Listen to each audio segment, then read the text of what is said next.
So, thanks everyone for joining me. We are going to review the 2025 US Open Premium. This is something I do annually, just to make sure everyone knows some of the details and some of the fine print, and make sure that there's no questions or confusion about entering the US Open.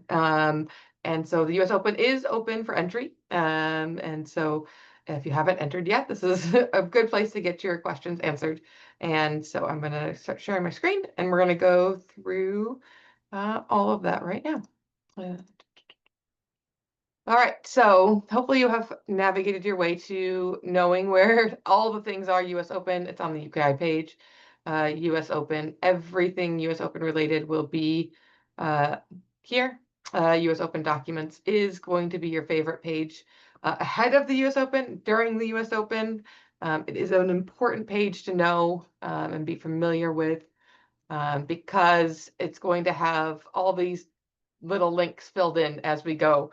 It's going to have your course maps, your running orders, your results, all of that stuff. So this will be a very popular page for you to be familiar with. So make sure you do know how to navigate to the US Open Documents page. You'll want to be familiar with that. So for this conversation, we're reviewing the premium. This little menu thing. Okay. The premium here is our document to review tonight. So, as I said, the entries are already open. They start open on September 8th. So, but you can still modify your entries because entries close October 6th. Nothing can be modified after that. This is an online entry only, so meaning you do have to log into the UKI site, scroll down all the way to November, or search all the way down to November, and you are going to enter, if you've never entered a UKI trial online, you're going to enter the show where it says enter show here. You can also find the premium under documents here. But this is also an important page for you for entering. There is no mail-in option for entry. So this is going to be where you get started for your entry. So the premium, it's got a lot of information in it. And if you ever have any questions about the event, entering the event, questions during the event, you're going to get pointed to the premium by a lot of people. So make sure you have this, keep a copy of it so on your computer, on your phone, or somewhere, because if you have any questions about rules or anything, you're going to want to be able to go back to this. Everything that you need related to the event is in the premium. So let's see. And I did forget to mention, if any time you have questions, for those who are joining me live, feel free to type them in the chat. I'll keep an eye on the chat, and then I will circle back and answer questions at the end too, and open that up for turning mics on and stuff. Yeah, just so I can make sure I get through this in an hour. Sometimes it is hard to get through this entire document in an hour if I don't just keep cruising. But if you do have questions, please use the chat feature on Zoom. All right, so first page. Changes are not permitted after this deadline. So one thing to know about US Open is, so your entries are due on the 6th. We will get a document that is like a confirmation.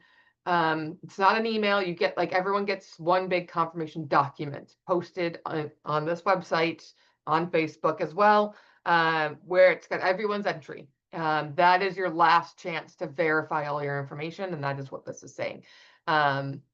So you are going to verify and confirm your entry details by the deadline that they set forth when they publish that document. And that is really important that you do that, because that is after your entry is submitted and you've verified your entry, that is your last chance to make sure that your entry match, like what they have received in the office matches what you thought you entered. So that is important. The GAC app, if you've ever been to the US Open, you're going to want to download this app ahead of the US Open. It is critical for transferring information, announcements, when schedules move ahead, all sorts of other critical information that you need during the event is publicized through this app. If you already have the app on your phone, the notifications sometimes don't work from year to year. So you have to, like, turn off the notifications and turn them back on. I will go over that again closer to the event, because it seems to happen every year, unless something's been fixed. But that is a little tricky, but here's the link on the premium to make sure you have it from Google or your iPhone. You will want this on your phone for sure, or tablet. It is really important. And then you will also want the notifications on and not just one of those apps you keep the notifications off. It is pretty important. Buys. So your buy information. So if you have any buys, you're going to want to email them to this email address here by the same deadline. So by October 6th. There's all sorts of different ways you can have a buy. So there's the buy tracker. If you have that, again, there's a link for that on the premium. This is your buy tracker. There's all sorts of ways you can have a buy for US Open through these 3 pages. Complete this, read the rules on here, get all your information typed out on here. It has to be filled out on here. As they have noted, it has to be the tracker. Pictures and scans will not be accepted. They're too large documents, poor quality, all of that. So even if you just have like a master series certificate, you just go to the master series section here, fill that out, your information on top, and just email that. Don't email them your master series certificate. They don't want a copy of that scanned in photos. They don't want that. They want this buy tracker and this buy tracker only. So all your information should be on this. If you do have any questions about your buys, you can ask the email. But the email, I believe, on the buy tracker itself, or email the office. I think that would be Iris if you do have a question about any of your buys. But hopefully any of your buys, whether certificates you have from cups, classics, festivals, has all the information you need on them. Or look up the premium for those events that you did attend and read the rules again about your buys. But typically everything has already been published, and hopefully you have all that information, and it's also already here kind of spelled out for you how you can have a buy. Again, make sure it gets submitted on time. It's really important. So this is a standard premium format right here. So we're just going to kind of buzz through that. Rings, there's 6 rings. If there's a massive increase in entries, there is 2 grass rings that we can expand to. We didn't need them last year. I doubt we will need them, but that's always an option. So just keep that in mind. They will tell us ahead of time so you can pack the proper footwear. Practice rings. We'll talk about this when we get to page 15. There is a practice ring available. Measuring. If you are trying out for WAO, this is really important. But also if you are UKI, just a UKI measure, you need to have it measured. You're required to have a UKI measure completed at UKI tries prior to entry. So you won't get measured at US Open unless you are trying out for WAO. If your dog has not been measured, and you must get measured at a local trial, or you have a height card with an actual measurement on it, you can send it to this email address.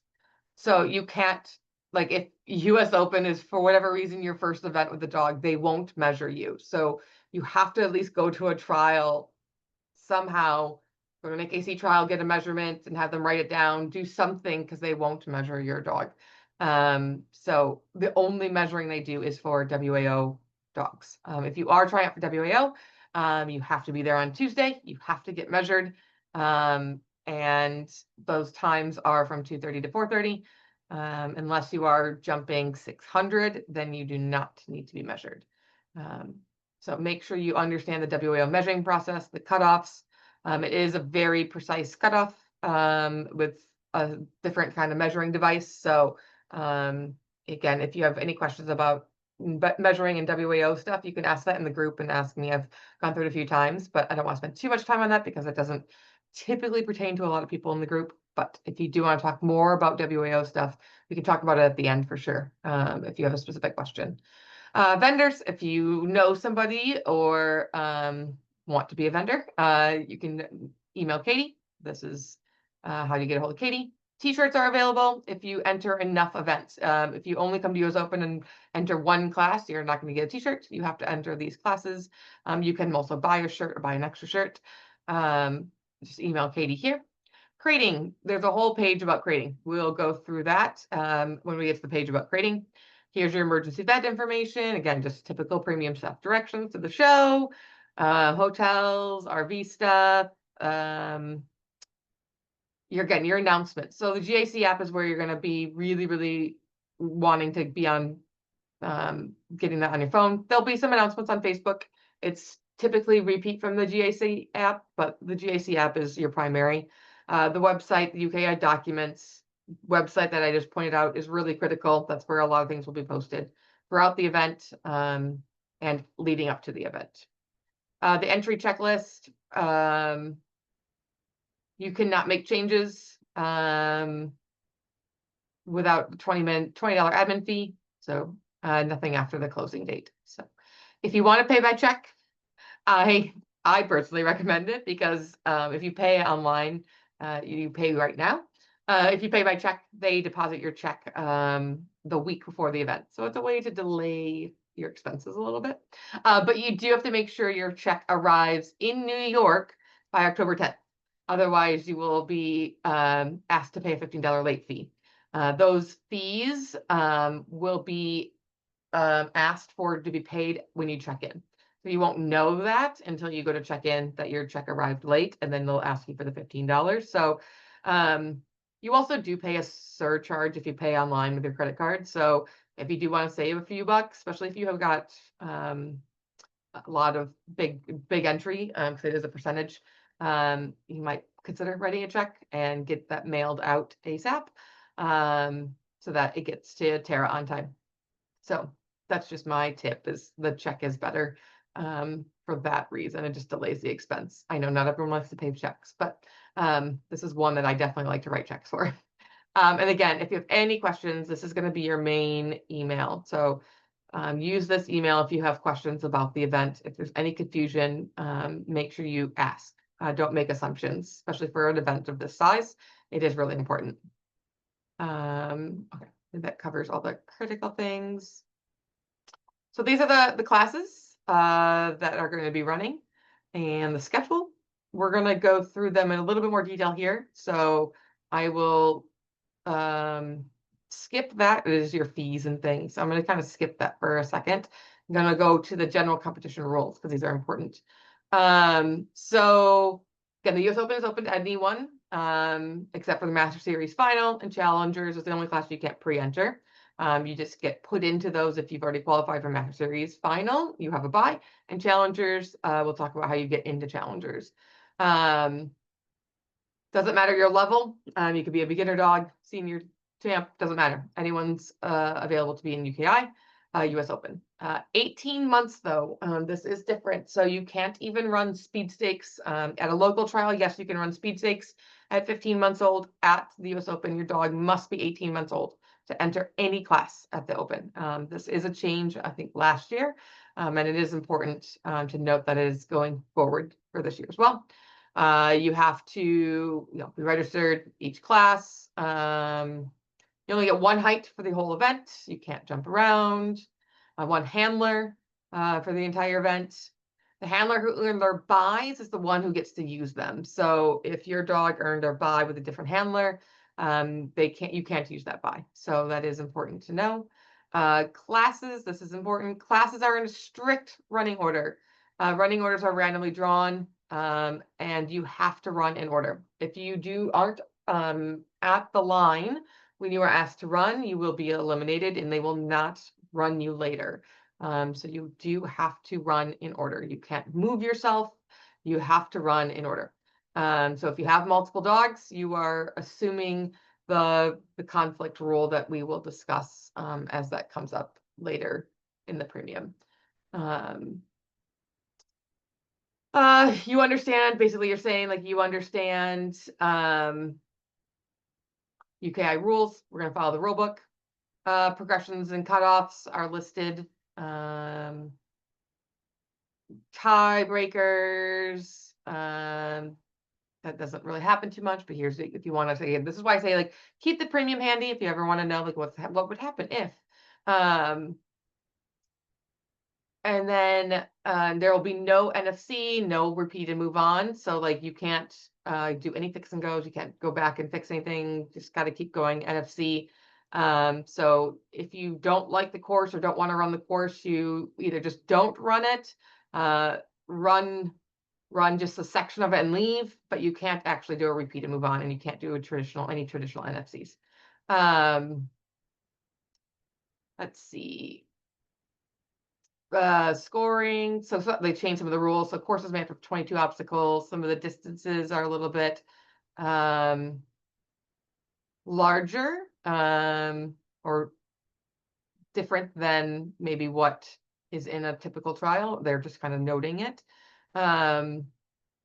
here. So it is important. And then change of handler. If the owner of the dog is someone else will be running, or if you're running another UK member's dog not listed under your account, you have to notify the office to get make sure that you are you have the right dog and you're paired with the dog's owner if they are also running a different dog too. If they are running a dog and you're running one of their other dogs, for instance, and they want to make sure you're in the same group. So that is important to make sure you notify the office if you are changing handlers for a dog at all.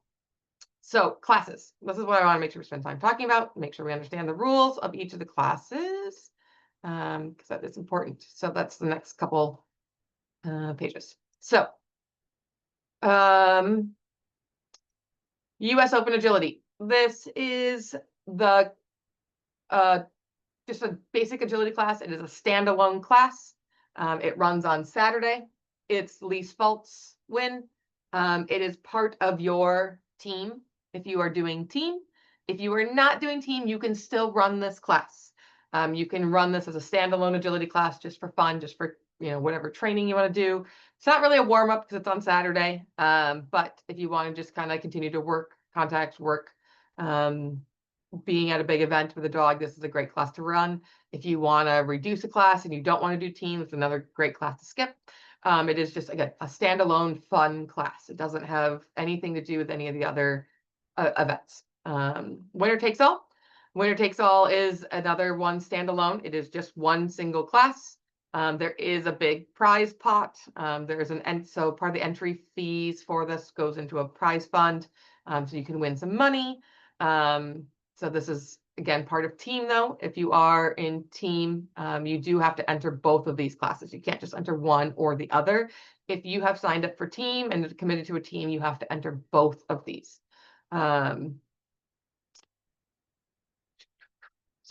But you don't have to be on a team to enter this one either. So if you just want to bring, like maybe you have a young dog, you just want to get experience, you just want to do a jumping class, you don't want to do agility, you can just enter jumping. You don't have to enter the agility. And again, these both run on Sunday or Saturday.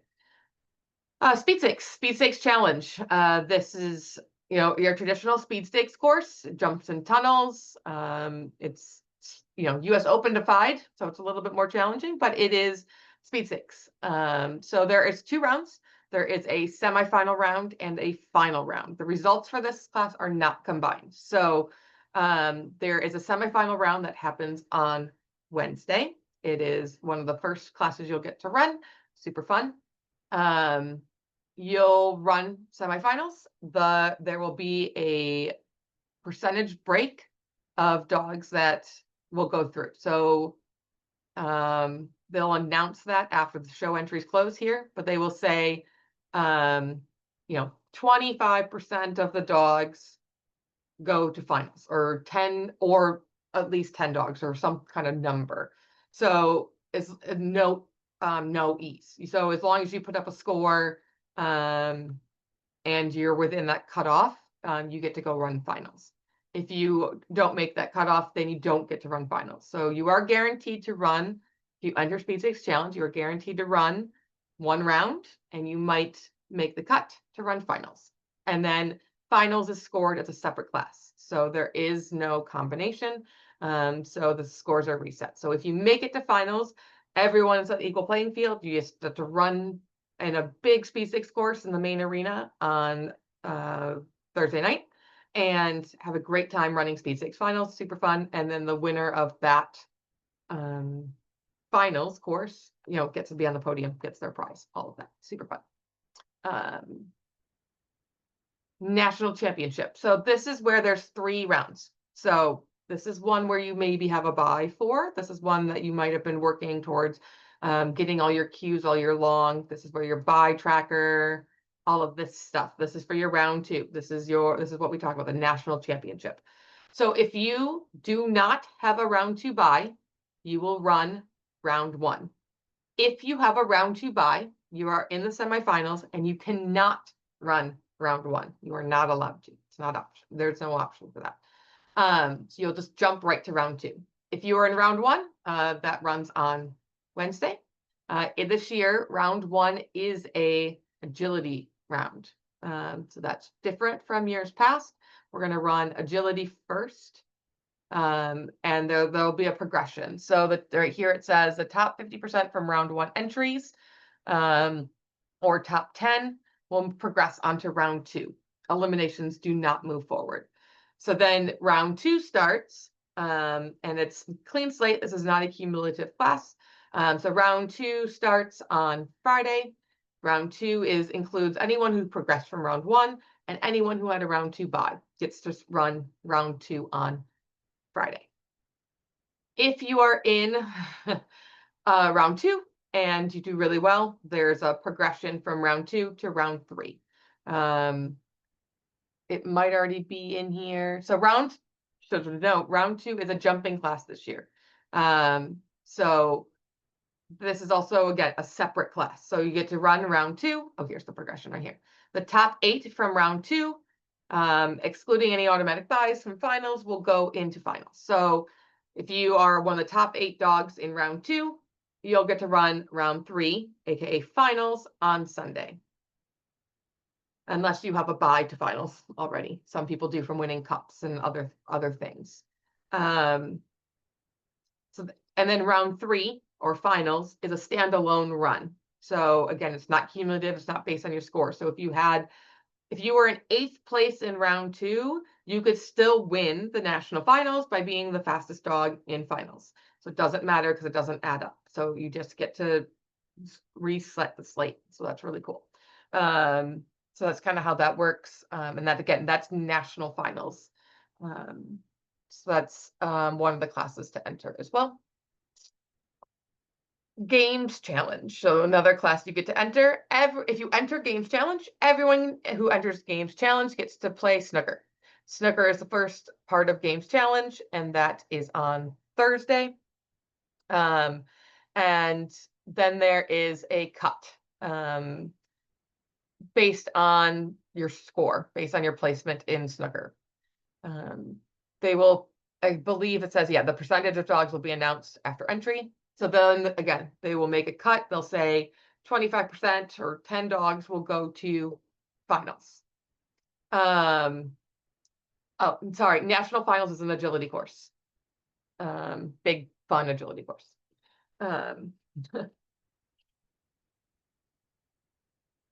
So back to games. So yeah, so snooker, traditional snooker course, what you expect with snooker rules, all of that. They will post the map in the morning. They'll post an opportunity for you to ask questions on Facebook. So that's another reason to be on Facebook, because they will have like a one-time post. All your questions here, you're going to want to read through all of that before you walk. And they'll close that post, and then everyone's going to walk snooker.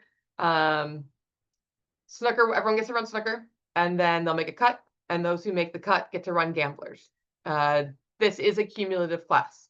So however well you do in snooker plus however well you do in gamblers determines if you are the games challenge champion. So the podium for games challenge is the cumulative score in snooker and gamblers. So if you do really well in snooker but not so well in gamblers, you might not do well on the podium. If you have an average snooker but a really great gamblers, that might actually put you up on the podium. So it comes into your strategy potentially with how you do snooker. And you want to make sure that you understand all the snooker rules, because that is going to be the number one. People are going to try to ask questions about snooker, and they're going to tell you it's in the rule book. It's in the rule book. And I will tell you, for snooker and gamblers, the rule book was just updated. So not a lot, but some. So make sure you do get a chance to read the updated rule book, it is highlighted in blue, the changes between from the previous edition of the rule book, before you get to US Open, so that you understand the changes in both of the games, because it is important.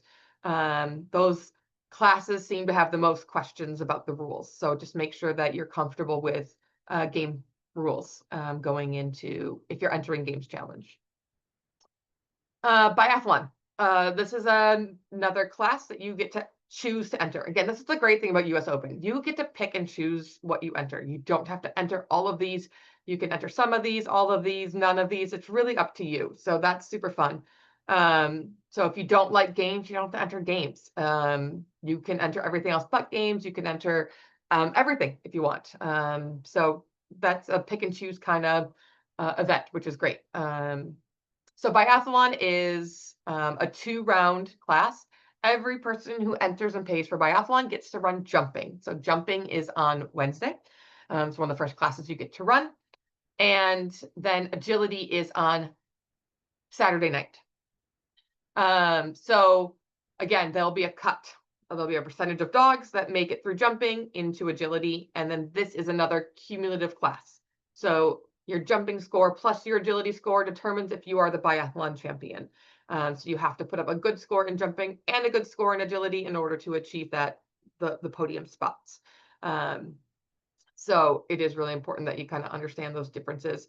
Biathlon is scored a little bit differently than like Master Series, so that is important to remember. Biathlon is faults matter more. So it's going to be all the clean scores first, regardless of time, and then it's going to be your number of faults. So same thing with like your national finals. That is scored clean first, and then time. We talk about this with Master Series, which we're going to talk about next.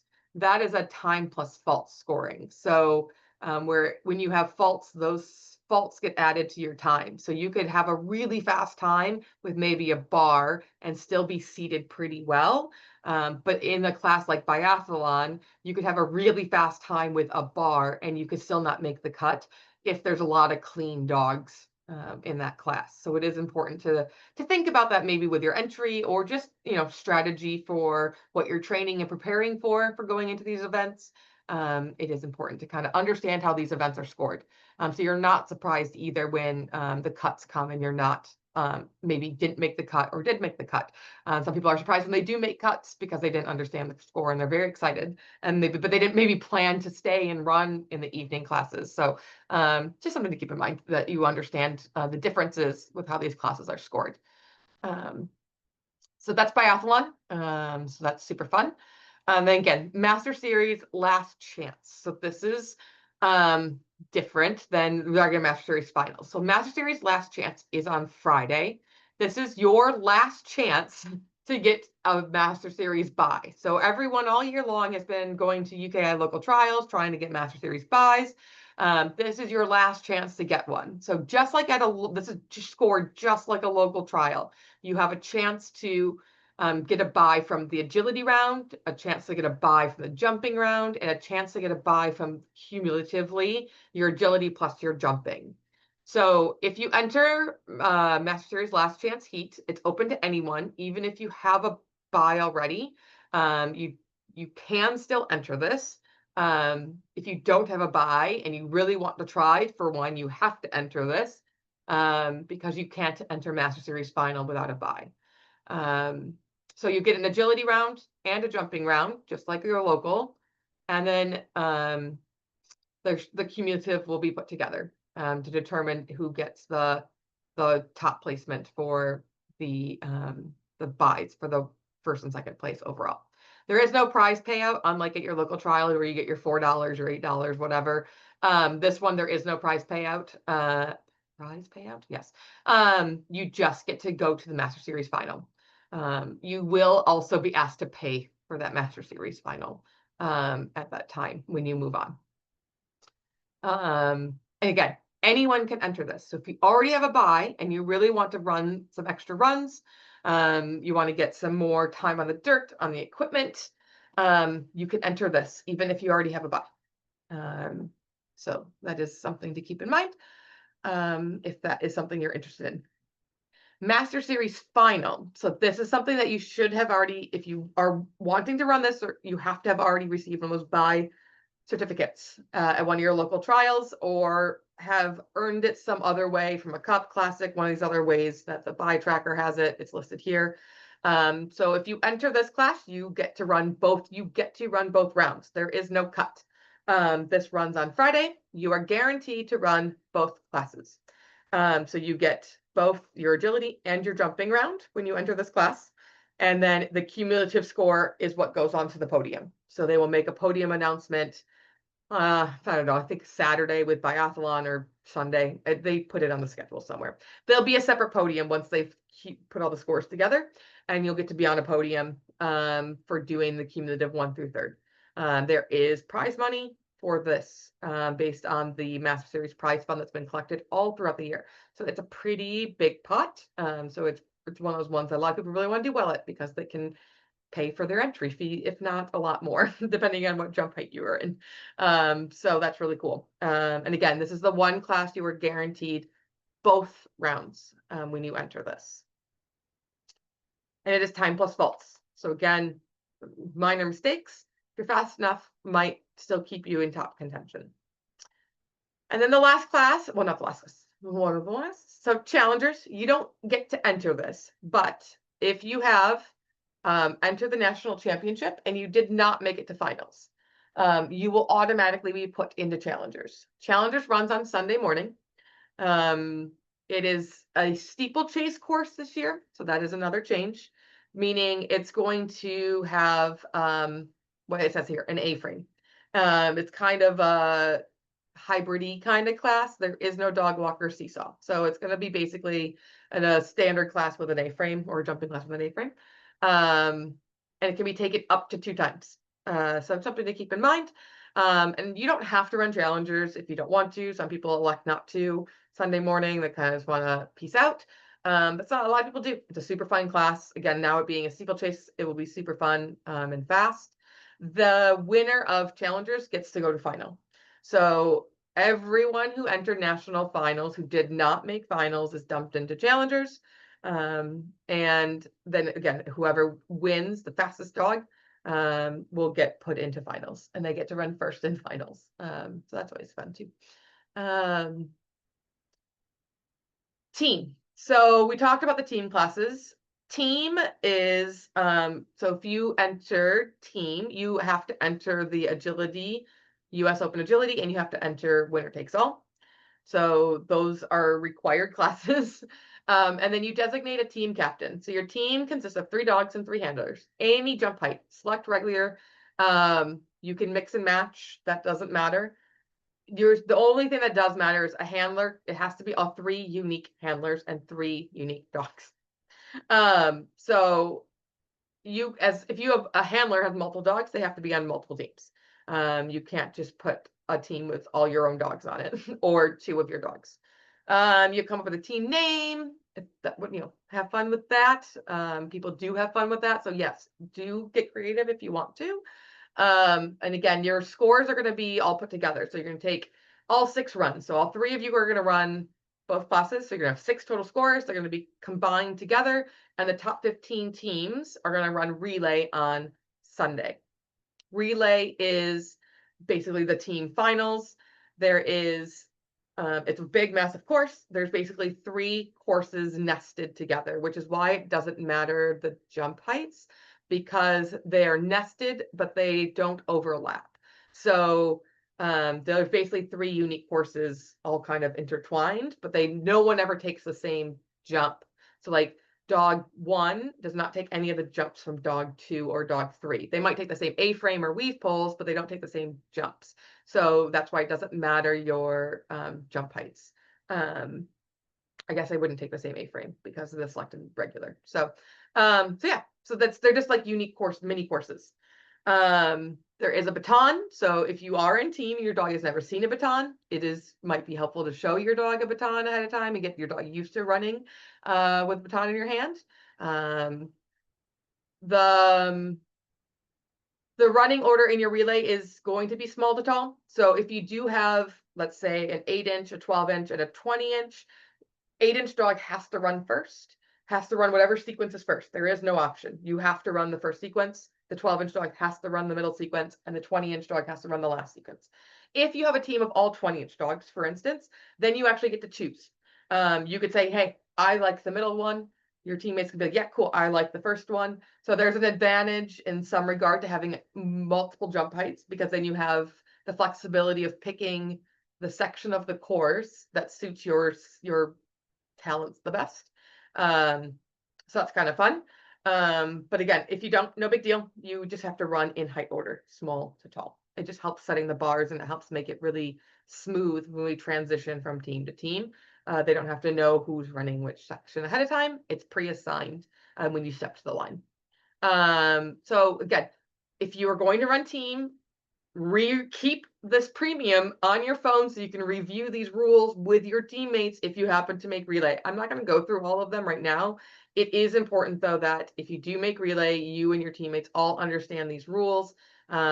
What's important about, like, again, the dog grabs a baton, that's an elimination. So if your dog thinks it's a tug toy, that's not great. This is why I suggest you practice if you think you're going to be in relay, that your dog doesn't try to grab the baton out of your hand. So yeah, that's the gist of team. Again, read the details very closely if you have any questions about being in relay, but also just keep this page handy if you're ready to be in relay on Sunday morning, so you can peruse this with your teammates on Sunday morning and make sure you all understand the rules together as a team. There is a junior overall award. The juniors gets kind of scored together. So, and then this was the cutoffs last year, just so you can, if you want to do the math and just kind of think about it, but they're roughly the same every year. So games challenge was 17.5% or 6, biathlon was 20% or 6, speed stakes was 10% or 5. So just something to keep in mind if you're interested in the numbers. Schedules and running order. So again, this is 5 full days of competition with check-in on Tuesday from 2 to 5:30, crating set up from 2 to 6. You have to run in order. There is no exception to that. So that's why it's bold. It's all over this premium. You have to run in order. The only exception is challengers. Challengers is a kind of a hot mess because of the way the rings are with multiple dog conflicts and all of that. But multiple dog conflicts don't exist the rest of the weekend. So challengers is the only exception where they kind of let you run in a little bit of a wonky order. There really isn't a strict running order for challenges, but that's the only exception. Everything else, you have to run in order. Groups. So if you've ever been to US Open, they put everybody in groups. So there's 6 rings. So there's 6 groups, 7 groups. Yeah, 6 groups, 7 groups. Because there's always groups in the ring and then one group that's off. So you will be put into a group. It's alphabetical. A through whatever is 7.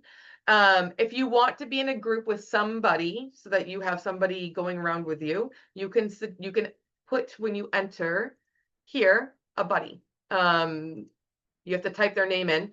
Your buddy the person you put as a buddy has to put you as a buddy. So you can't just put some random person down and then just like, I want to be with so-and-so. You can't unless they put you down. The only caveat with buddies is you can be in the same group, but if you're not the same jump height, you might not actually be walking the courses together. You might not even be in the same rings. You might not see each other at all because they break up jump heights. So just, it's cool to be in the same group, but if you're not in the same jump height, it might not give you that much advantage to be a buddy. So just something to think about. Again, don't be just be mindful, like, yeah, I put my buddy down, but we're also might not ever see each other. The one good thing about having a buddy, though, even if you're not in the same jump height, is you probably would at least not have any conflicts with each other. So you can like record each other if you are in the same group. So that is helpful at least. Conflicts. So those who are running multiple dogs, this is important to know. So the non-seeded classes, it is a random draw. So they do make attempts to separate dogs, but it is also random. So they put a gap So if they randomize you and the gap is less than 10 dogs, they will put your gap to be 10 dogs. If you're in a class of like the 20-inch class and they randomize you and you randomly get a gap of 15 dogs, then they're going to keep you at that gap of 15 dogs. So you might get lucky. It just depends on how the randomizer works. So if you don't get a 10 dog gap, a second drawn dog will be moved down in the running order. And if there's not enough dogs, they make the biggest gap possible. Or you get a 5-minute break. So the 5-minute countdown starts when when the first dog you run crosses the finish line. The ring manager starts a timer. You have to be back and ready to run the next dog within that 5 minutes. If you are not, they consider you a no-show, and that's a failure to run in order, and you get an E and you are eliminated. So this is the risk in assuming that you have multiple dogs that you have trained and you're prepared to be ready to go within 5 minutes of running a previous dog. So there is crating, typically by all the rings, that you can put a second crate to put your dog. There is ring side crating. Small amounts. It's a little busy, but there is always somewhere to put your dog. I have run multiple dogs at these events. It's fine. I've never had a problem being able to get my dogs in and out of the rings, having crating space for my dogs near the ring with little pop-up crates and all of that. You just can't leave those crates there. You have to just bring them back to your stall, your crating space, or your car when you're done. But there is room to put crates. So if you are running multiple dogs, you don't have to think about running back to stalls. You will have a spot to swap your dog out right near the ring. In seated classes. So if you have made it to finals, it is different. They will automatically move your first dog. So let's say you are third and fifth place, which means you're running your 5th place dog runs before your 3rd place dog. They're going to move your 5th place dog up earlier in the running order to try to create a gap of 10 dogs if they can. Again, you have the 5-minute rule.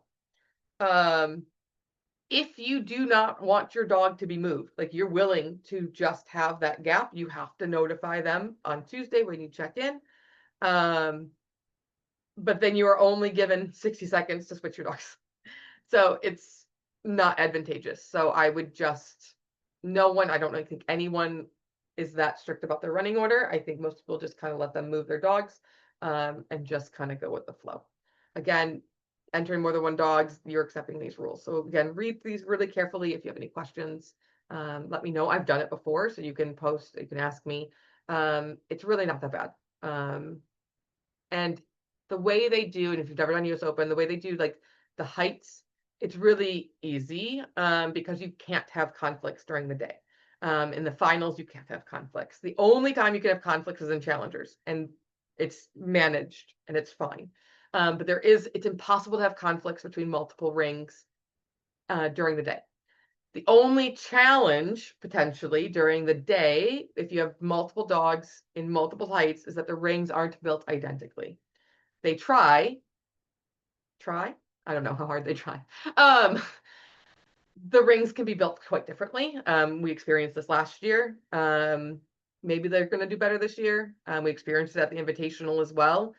The rings can be built quite drastically different. So you can be with your 8-inch dog in one ring and you walk it and it's built one way and you know where you're doing your crosses and you know everything. And then you go walk where your 20-inch dog is and you're like, this jump is nowhere near where that jump was over in that ring. And like your crosses are not in the same spot and things are a little bit off. So that's something that can be aware of. You will have time. You will not be in conflict.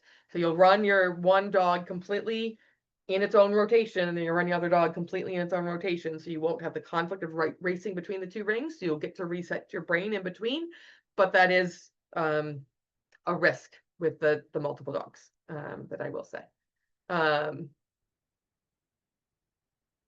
The round 2 buy for speed stakes and games. So the round 2 buy for speed stakes is valuable because it's a standalone class.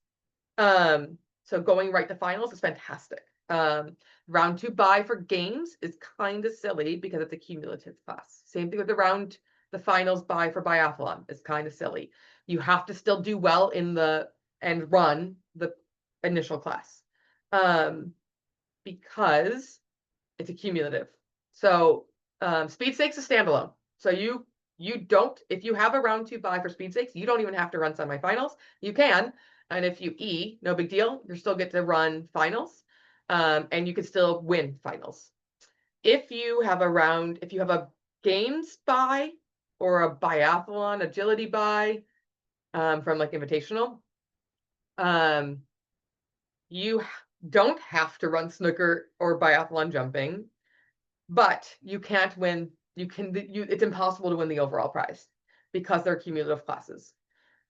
So therefore you have to run snooker and you have to run biathlon jumping. If you or do really poorly in either of those, again, it's going to be really hard to win the overall because it's a cumulative class. So you're still going to have to try really hard in those classes. Those buys, I hate to say it, but they're fairly useless. I have them myself and it's fine. It's a nice gesture, but it takes a little pressure off. I did have it last year. I went to biathlon jumping knowing I was already in biathlon agility, and I felt like it did take a little bit pressure off. It allowed me to just kind of run a little bit more aggressively, maybe. I don't know. It was kind of nice knowing I already had the spot secured, but I knew I had to run clean, I guess. So maybe it just changed my mindset because I knew I had to put up a score. I knew I couldn't I knew that for sure because I was already in finals, and if I then there was no way I was going to win. So it just changes your mindset.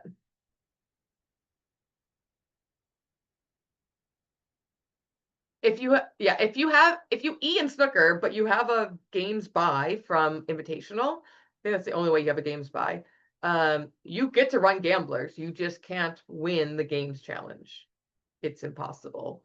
Unless everyone in your class is gamblers,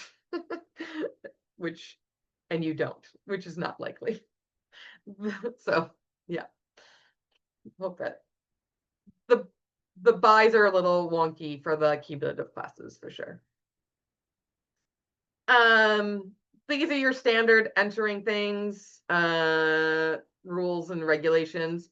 Rules of conduct, don't be a jerk on social media. Greg is really big on this stuff. If you got something bad to say about the event, don't say it publicly. Don't bash the competitors, judges, the event. It's not good. And you're not allowed to technically.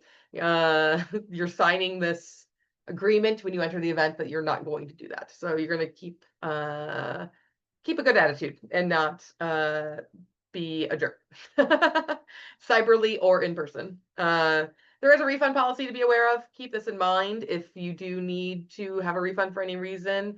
Injuries, bitches in season are not allowed to run, so that is not a valid reason for a refund. But if your dog has an injury, like I had last year, you do get a refund, and that is quite nice to be able to get a refund. You just have to pull by this date. So it is important to know that date. So those are important. Again, bitches in season are allowed to compete at the events. No pants are allowed during the competing, it says. There will be a mat provided by the show. You cannot bring your own mat.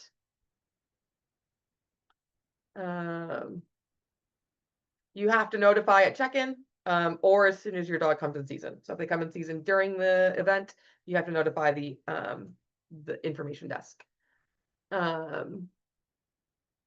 They will not change your running order though, just to let you know.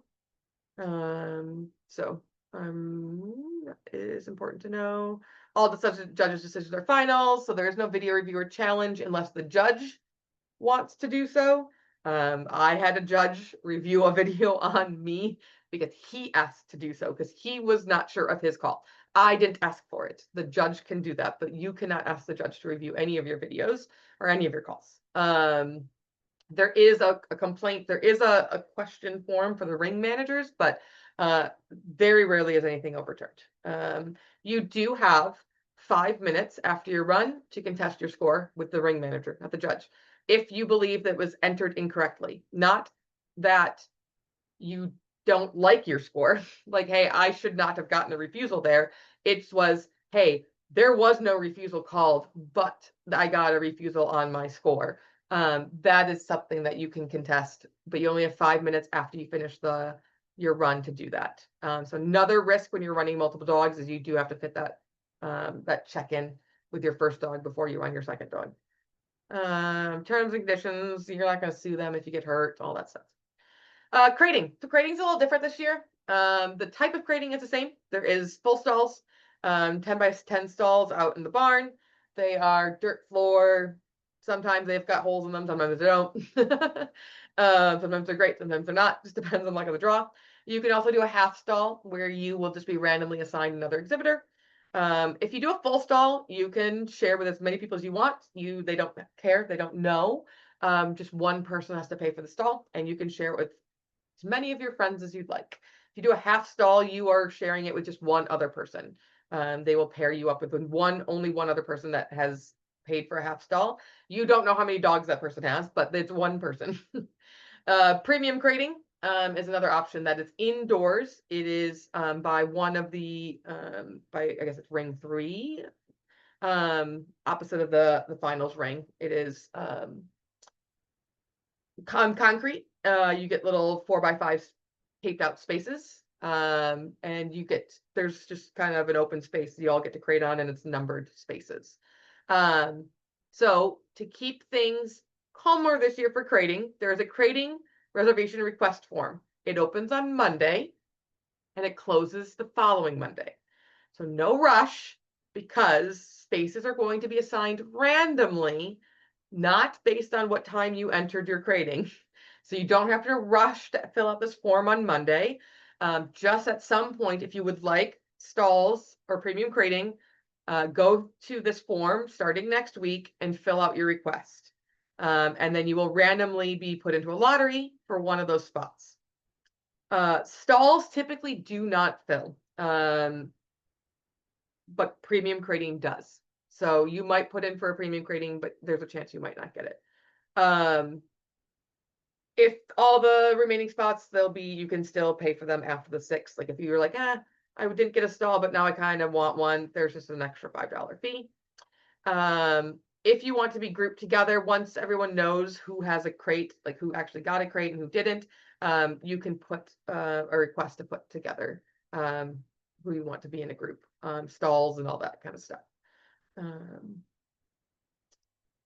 Payment for all of that stuff can be done check or PayPal.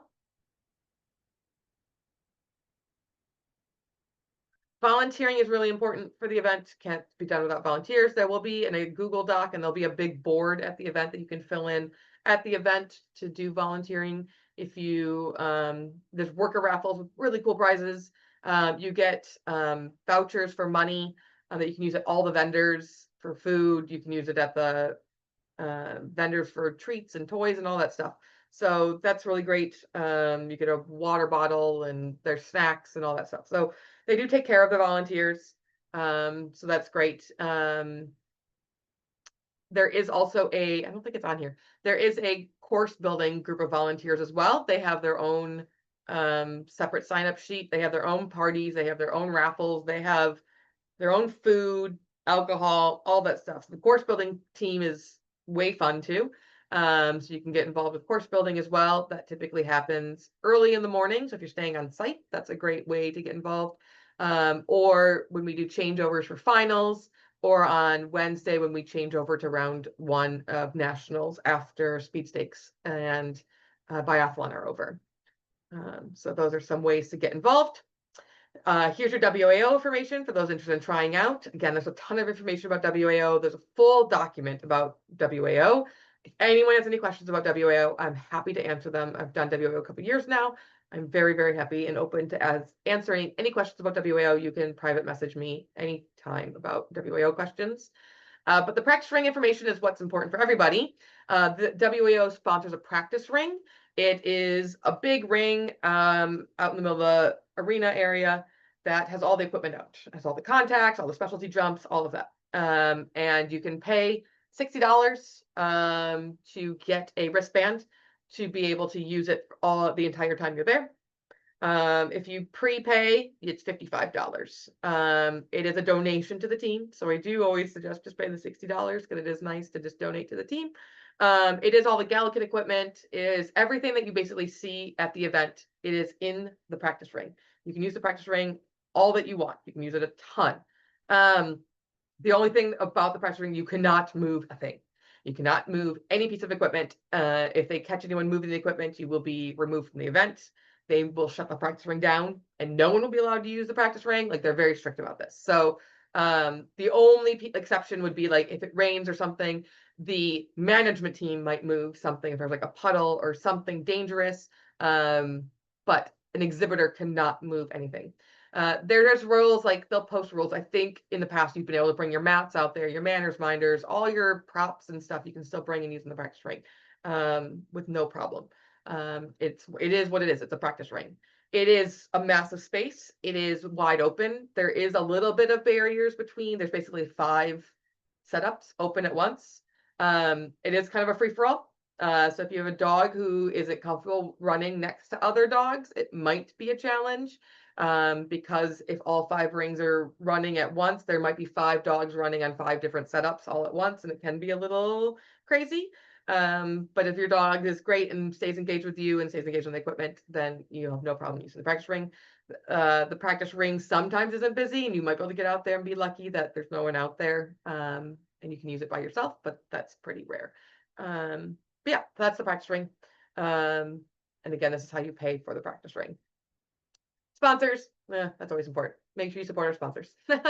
Here's your checklist. So this is important. You want to go through this as you're entering, and especially like before October 6th, like do this again. Like, have you done this, like go through this checklist. Have you done all these things? Have you selected all of these things? A lot of the stuff is when you're checking in online, it's part of it. But double check all of these things if, you know, that when you're doing your entry to make sure you've got it all right. That's why they make this little checklist for you. So again, I told you this is gonna be so hard. It's always so hard to do this in an hour. I only got 2 minutes left. I will still stay on for questions. It is just tricky. There's a lot of information here. I try to just cover the really important things. Hopefully I did cover the major changes. I didn't cover, like we did skip over this. Like, this is your schedule, rough schedule. These are your fees for paying for things. Again, it is just important to remember, like, while this looks like you're paying $42 for snooker and gamblers, you are only guaranteed snooker. You might make the cut and also get to run gamblers. So just keep that in mind. The only thing on here that's a cumulative class, like Master Series Final, you get both of them. All these other ones that are the bigger entry fees, you're not guaranteed the second round. So just keep that in mind. The $30 per team, obviously that's just one person pays that. Your team captain, whoever enters your team, pays that, and then you can decide how to divide that up amongst the 3 of you, and how you pay each other. That's an individual team thing. You can buy each other beer or actually pay each other money, whatever. Yeah, the only thing is, like, this is a tentative running order, so this is typically the running order. The only time I have seen it change is when it's monsooned and we've had to make some massive changes. It's unlikely, the way the venue is set up now, with everything being undercover, that would happen. But again, this might change, but it's unlikely to change. So with that, I will stop sharing for a second, and then I can open it up for questions. If anyone has any questions. I didn't cover, you can unmute yourself now. I did change that. So you can unmute and ask, you can type and ask. If you're watching the recording of this, you can put a comment below the recording of this and ask a question there. I will come back around to it and try my best to answer the question. If I can't answer it, trust me, I go to the office before I answer you guys, and I get the answers directly. I have good relationship with the office, so it's easy for me to get answers from them. if I don't know. I try not to give you guys answers if I actually don't know them.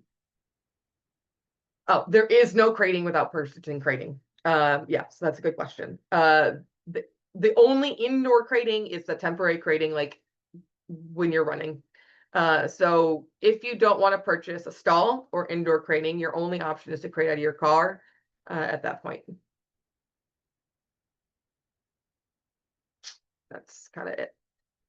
Or if you have an RV, obviously you can crate out of your RV. There's golf carts to rent if you want golf carts. Those are through the Equestrian Center. You have to go to the Equestrian Center's website to book a golf cart if that's something you're interested in. It's not that big of a space. It is fairly compact unless you have an RV and you're out in the middle of nowhere. But if you're in the stalls, you're really easy access to rings 4, 5, and 6. Like it's a really short walk to those rings. The walk to rings one is actually pretty easy. Your furthest ring, ring 3, is a walk, but it's not that far of a walk. It is a pretty tight, pretty compact space. It's not excessively large now that we're in just the space that we're in. When we had the grass rings, it was a little bit further from the premium crating to the grass rings. And the premium crating to ring 6 is still also not very far. It is fairly compact. It's not bad.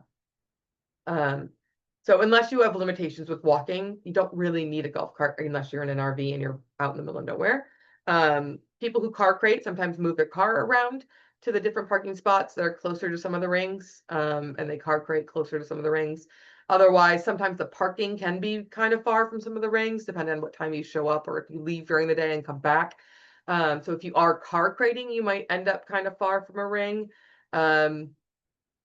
That's kind of the only risk, I guess, if you're going to car crate, is that you might have to be kind of far for that run, depending, especially if you come and go during the day.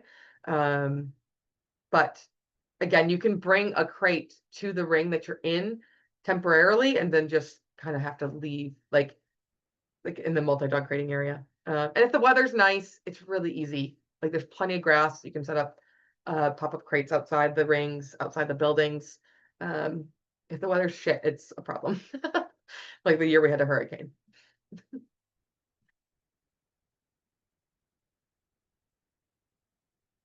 Hopefully that helped. Again, if there's anything else, please use the group. That's what the group is for. It's to make you guys feel comfortable about going to the event and have all your questions answered before you go.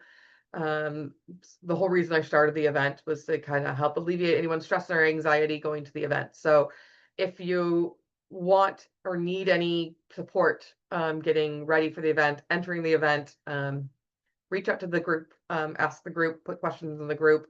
That's what it's there for. And again, if you have specific questions, you can tag me, put in the group, or feel free to send me a private message. That's fine. If it's like super personal, I'm happy to answer that as well. So, all right. Thanks everyone for joining me live. And again, this recording will be up if you need to review it again for any reason. So thanks.